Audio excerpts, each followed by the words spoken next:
Good morning, y'all. Kind of under the weather right now, and I'm gonna do this. I'm gonna read this speech for a reason.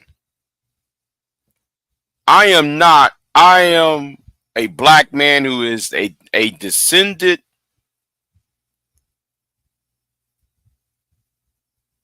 of African slaves. I will not consider myself of these fake movements you have on these social media. You'll never see me be a Pan-African.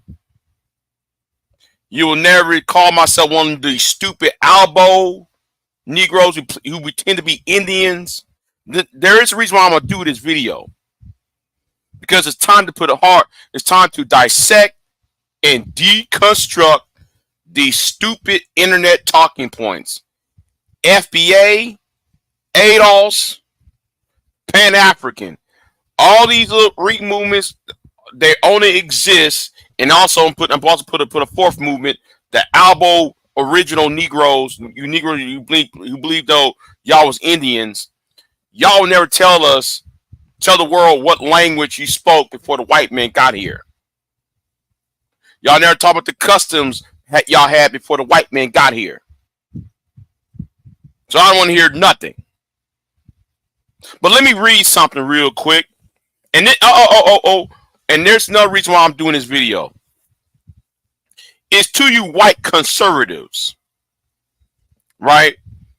Now I'm down here in a red state, how you white conservatives talk about the Democratic Party, slaves, and how the, that the Confederacy wasn't about slavery and all that. We're going to kill that too. Going to kill that talking point right now. So what I'm going to do, we're going to read this speech. And let me say, here is the speech right here.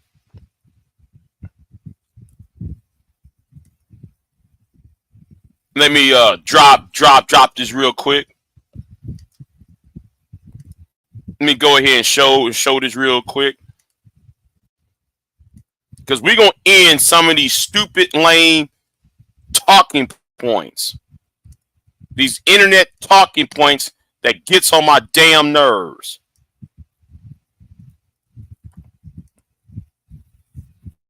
Right here. The link is in the description box.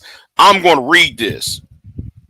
I know, and before somebody said, well, Big J, where is the original form? There is the original copy, but I'm not going to read the original copy because of the how faded the image are. So let me read what's on here. Let me get back on here.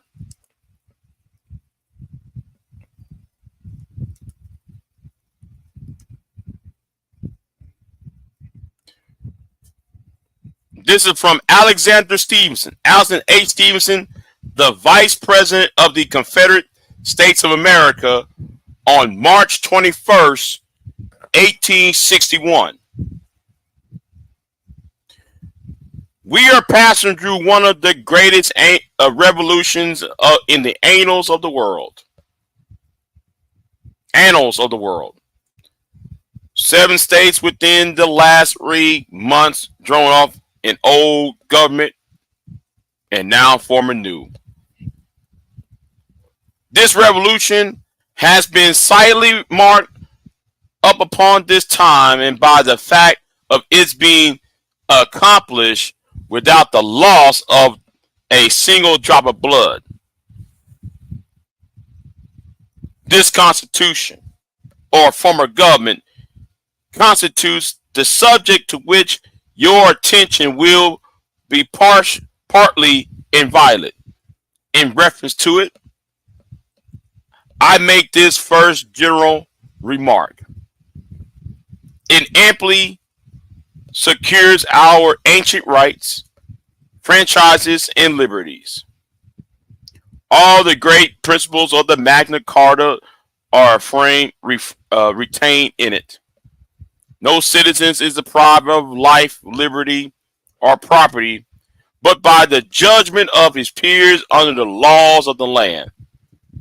The great example, great principle of religious liberty, which was honor and pride of the old Constitution, which still maintain and secure. All the essentials of the old Constitution, which have endeared to the hearts of the American people and been reserved and enumerated. Some changes have been made. Some of these which I have preferred not to be made, but others important changes do meet my cordial appropriation. They form great improvements upon the old Constitution, and so taking the whole new Constitution, I have no hesitation in giving it as my judgment that it is decidedly better than the old. But allow me briefly to allude to some of these improvements. But not to be tedious to enumerating the numerous changes for the better, allow me to allude to one another through last not least. The new Constitution has put at rest forever all the aggregating questions relating to our particular institution. African slavery, as it exists among us, the proper status of the Negro, and the form of civilization, and it was immediate cause of the late rapture and present revolution. Jefferson, in his forecast, had anticipated this as the rock upon which the old Union was split.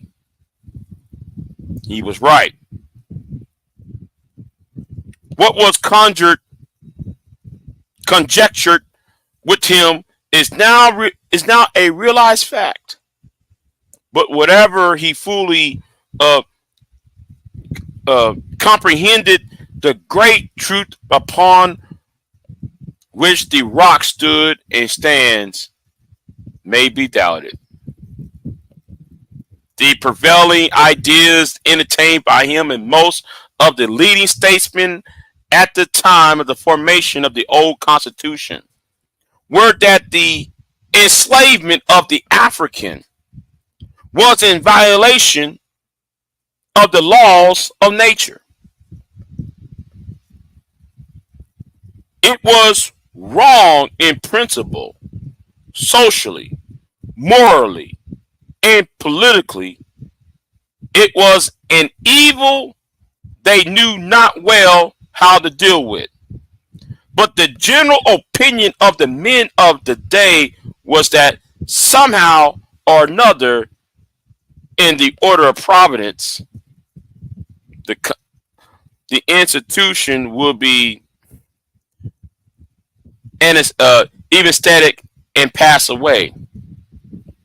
The idea of not incorporating the Constitution was prevailing idea at the time. The Constitution, it is true, secured every essential guarantee. And you know what? I'll show it.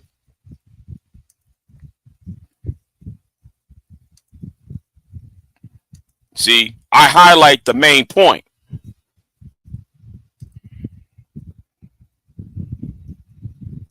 To assure every essential guarantee to the institution while it should last, and hence no judgment can be justly urged against the constitutional guarantees, thus second because of the common sentiment of the day.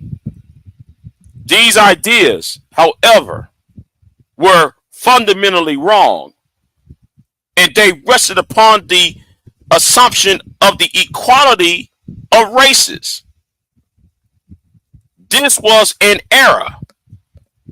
It was a sandy formation, and the government built upon it when the storm came and the wind blew. Our new government is formed upon exactly the opposite idea, that its foundation is laid, its cornerstone rests upon the great truth that the Negro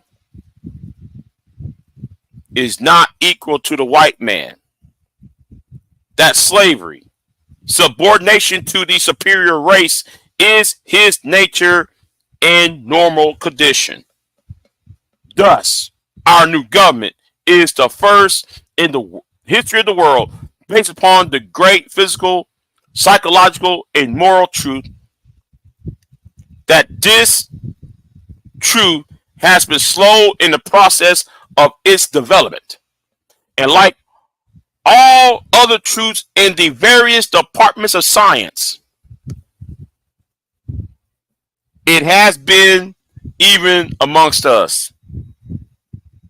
Many who hear me perhaps can recollect while this truth was not generally admitted even within his day, in their day. The eras of the past generation still clung as late as 20 years ago. Those in the North who cling to the eras with the zeal above knowledge, we justly denominate fanatics. All fanaticism springs from an operation of the mind, from a defect in reasoning, and it is a species of insanity. One of the most striking characteristics of insanity and instance is forming correct conclusions from fanciful or erroneous premises. So with the anti-slavery fanatics, their conclusions are right if their premise were. They assume that the Negro is equal, and hence conclude that he's entitled to equal privileges and rights with the white man. If their premise were correct, their conclusions would be logical and just. But their premise being wrong, their whole argument fails. And I recollect once of having heard of a gentleman from one of the northern states of great power and ability, announced in the House of Representatives with opposing effect that we of the South have would be compelled ultimately to yield to this subject of slavery. That it was as impossible to war successfully against a principle in politics as it was in the physics or mechanics, but that the principle would ultimately prevail. That we, in maintaining slavery as it exists with us, were warring against a principle founded in nature, a principle of equality of men. The reply I made to him was that upon his own grounds, we should ultimately succeed, in that he and his associates in this crusade against our institutions would ultimately fail. The truth announced that it is impossible to war successfully against a principle in politics as it is in the physics and mechanics. I admit, but I told him that it was he and those acting with him, but were warring against a principle. They were attempting to make things equal to which the Creator made unequal. And in the conflict thus far, success has been on our side and complete throughout the length and breadth of the Confederate States. It is upon this, as I stated, our social fabric is firmly planted, and I cannot permit myself to doubt the ultimate success of a full recognition of this principle throughout the civilized and enlightening world.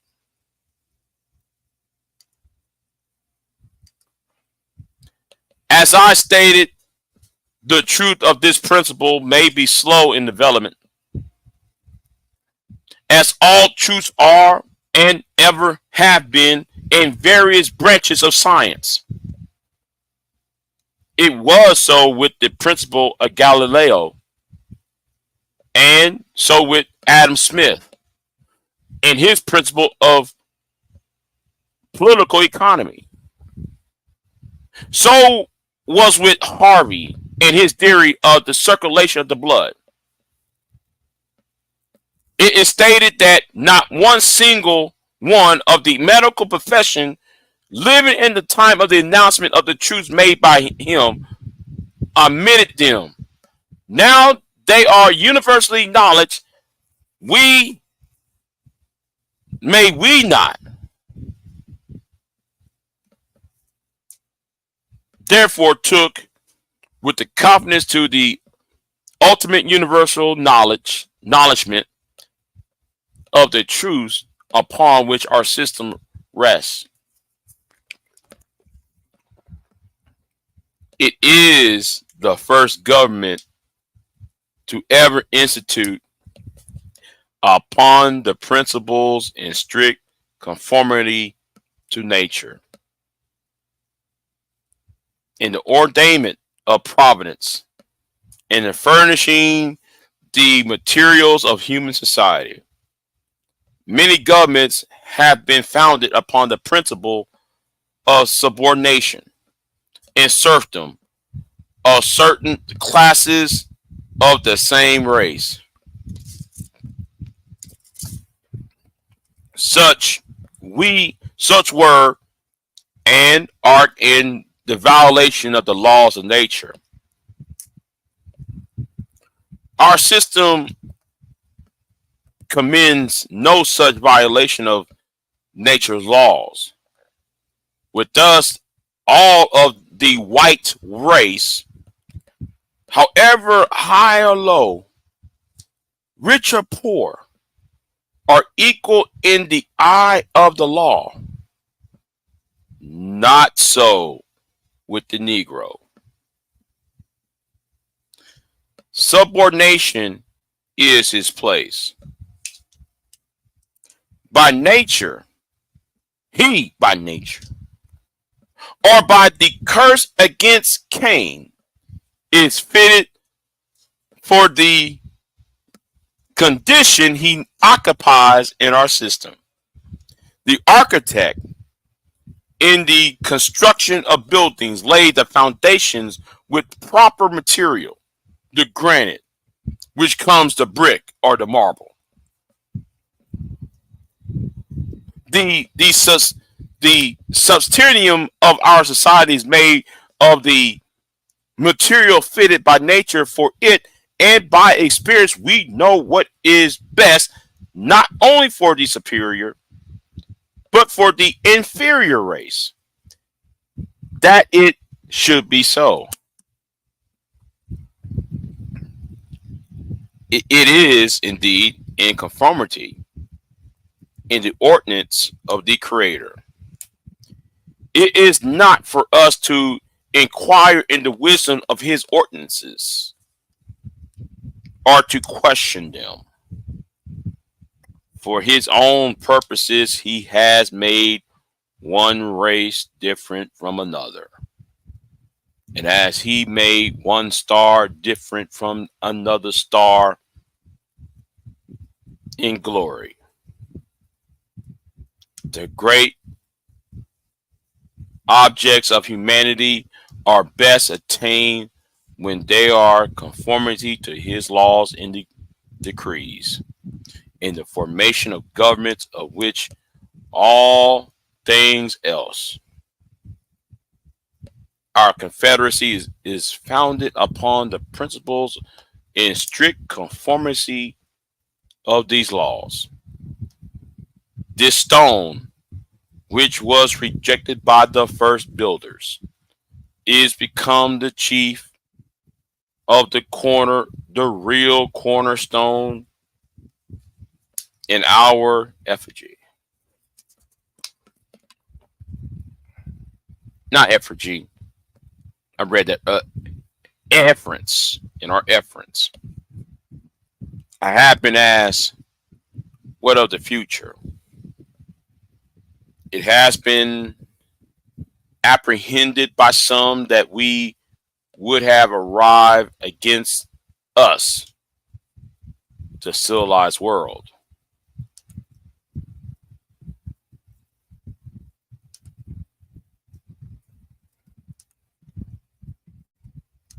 Yes, Pierre. I'm okay. I'm doing fine. Thank you. Okay, I see him. Ebony Star here. Okay. Um,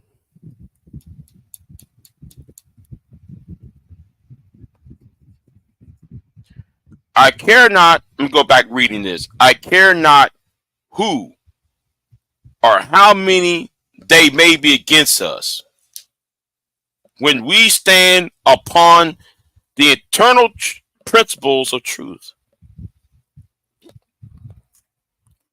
If we are true to ourselves and the principles for which we contend,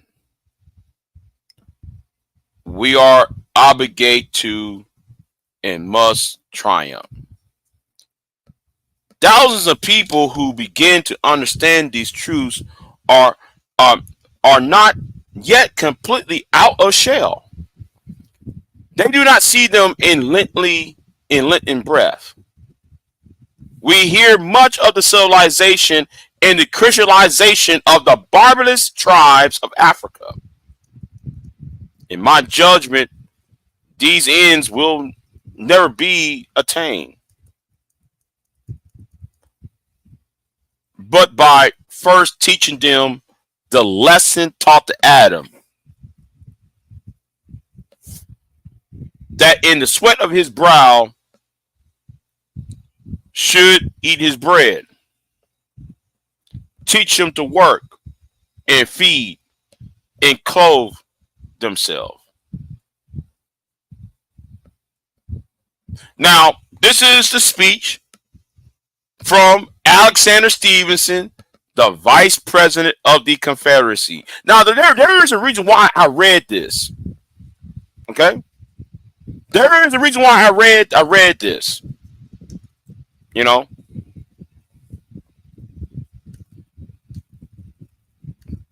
there is a fundamental reason why I read this. See, a lot of y'all who come on YouTube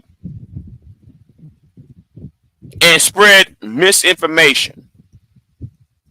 Now, not just by white conservatives, but by you FBA, ADOS, Pan African. A lot of y'all spread misinformation all over the internet.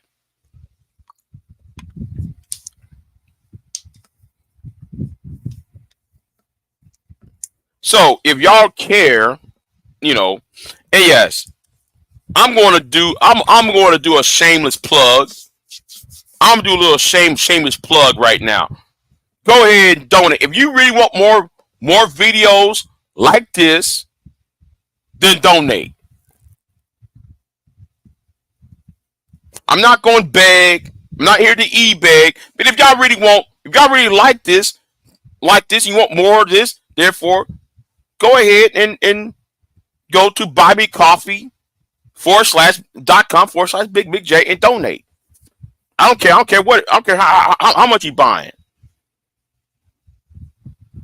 But see, I think I'm going to have to do some more videos like this, more live streams like this, so I can put out the real information. Because a lot of you Negroes who call yourself Indian, talking about there's no such thing as slavery. Where are the slave ships at? How come every government document it talks about the African? And I just show y'all a government document at the beginning of this live stream. In fact, it's in the description box of this live stream. See, I want y'all to dissect and deconstruct. No, scratch that. I'm here to dissect and deconstruct y'all's talking points. Y'all can't do it with me. Now, shout out to Citizen Lou, by the way. Shout out to Citizen Lou. So back to quick Pierre. Butterfly's question. If yes, Pierre, I'm okay. I calmed down, Pierre. I'm kind of, you know, I feel better now. Since my last two live streams, I got it off my chest. So I better not hear a damn thing out of those clowns no more. So anyway, and I'm surprised Ebony Star showed up. I'm very surprised. Anyway, let me get off of here. You know what? And let me say this.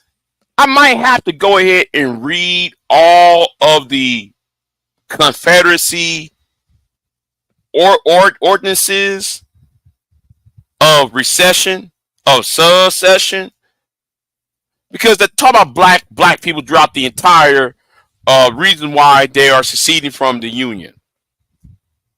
I don't want to hear crap from none of you white conservatives, or are you pro-blacks, you so-called FBA, you ADOS Negroes, or are you Pan-Africans who sit there and try to divide people and try to spread mistruth and all that. I'm tired of it.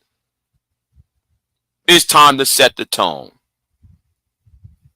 But anyway, I want to say it said to check the links in the description box. I mean, get off of here. Y'all be easy. I'm out. Y'all have a good one.